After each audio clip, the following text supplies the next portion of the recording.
Should you follow your passion?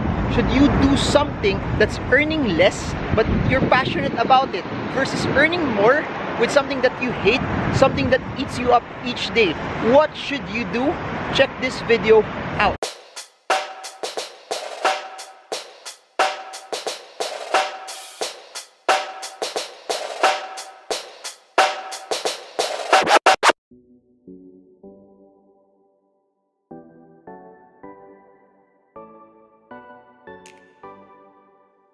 Hey guys, so I got this message from Sheila S. Tan from Denmark, who's one of our kababayans there.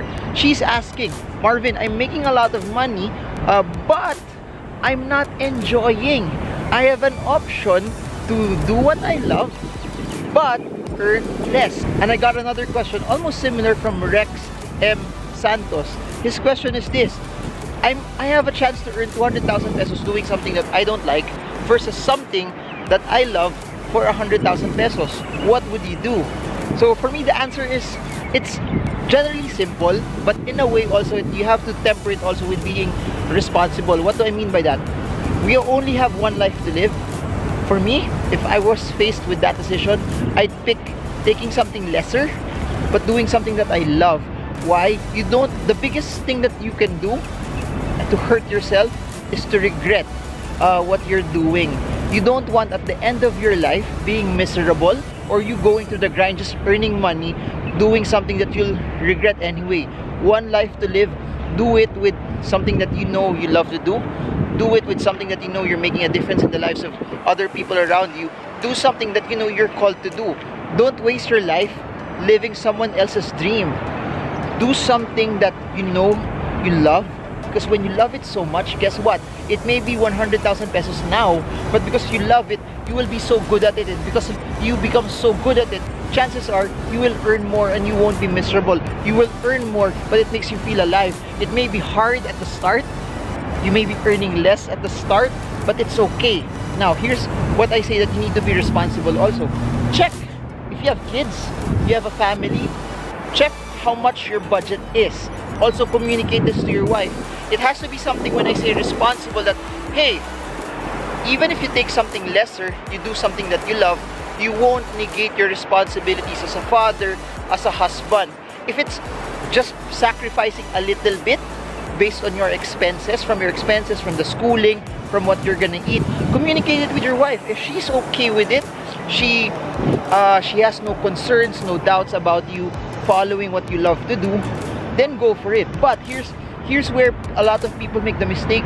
They quit what they're doing that's earning to do something that is not earning yet, and in the same way that they sacrifice their family, they sacrifice them making money and providing. You have to understand this: if you are a father, one of your biggest responsibilities is to provide for your family.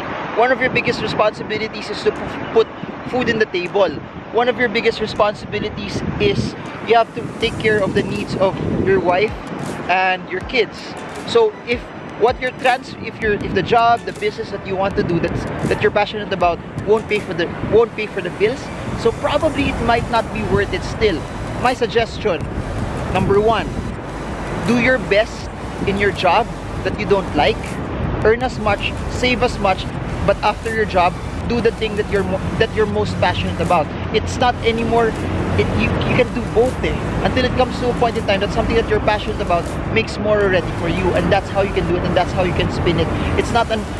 The internet has changed the way you can live your life, that you can somehow do both and find a way later on when you're earning more from that business and that passion. You can let go of the things that you don't like as well. But at the start, be faithful in your job, be faithful in your business.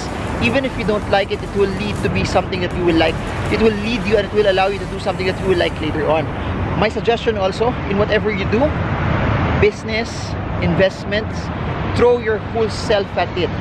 Give it your best shot. No matter if you think you might fail, it's okay, because if you fail from that, it will lead into something that you will eventually do. Even for me, I never thought that I would do what I'm doing right now. I never thought that I'd trade, I'd invest, I'd go into the stock market, I'd have the chance to write books and speak about it. This was not something that I planned. But you know what I did? I just followed my passion. I did what I knew I was born to do. I did what I knew, that something that was so alive in me. Because if you do something that's so alive in you, it's never working. And if you've been watching my videos, this has been the constant theme. Do what you love, pursue it, throw your best at it. No regrets, keep on pushing, but you also have to be responsible that what you're doing is something that, alam mo yun, you are still responsible to your budget and to your family. And that's why it's very, very important to know how much you're spending each month. Because if you know how much you're spending each month, it will also give you a narrative that, hey, I'm spending this much, this is how much I can allocate for my saving. Another thing, when you're starting out, do not, when you're transitioning and doing what you want to do and doing your passion, keep your expenses to the bare minimum, the basics first, and whatever savings you have from that, use that to fund your dreams, use that to fund your business. So if you'd ask me, 100,000 versus 200,000, I'd pick the 100,000 because one life to live. You'd rather do something that you love and you know you can be good at it, because later on that 100,000 will lead into something bigger, better, and stronger. But at the same way, don't do it blindly. You also have to be responsible, especially if you have kids and family depending on you. So that's it for now. Marvin Germo, still here in Qatar. I hope this video helps you trade well, trade strong, trade smart, pursue your dreams, follow your passion. There's so much more in store for you.